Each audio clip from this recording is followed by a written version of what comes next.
પંચમહાલના શહેરાનગરમાં રક્ષાબંધનના પર્વે મીઠાઈના ભાવમાં 15થી 20% ધરખમ વધારો થતાં ઘરાકીમાં બ્રેક લાગી છે।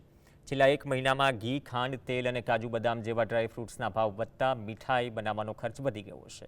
ગત વર્ષની સરખામણીએ આ વખતે વેચાણમાં 30% જેટલો ઘટાડો છે।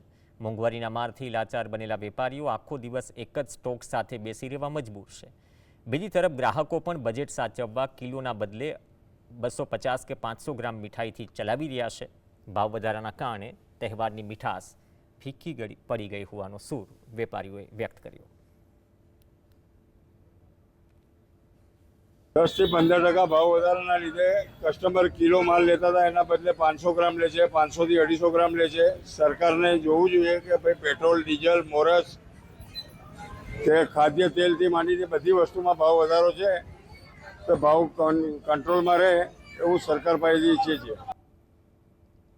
એનો ભાવ વધારે છે, બદામનો ભાવ વધારે, પિસ્તાનો ભાવ વધારે છે, માવાનો બી ભાવ વધારે થઈને આવ્યો। ગેસના બોટલના અછત છે, આમ તેમ એના કારણે આ સાલ થોડી ગઈ સાલ કરતાં વધારે મંદી છે।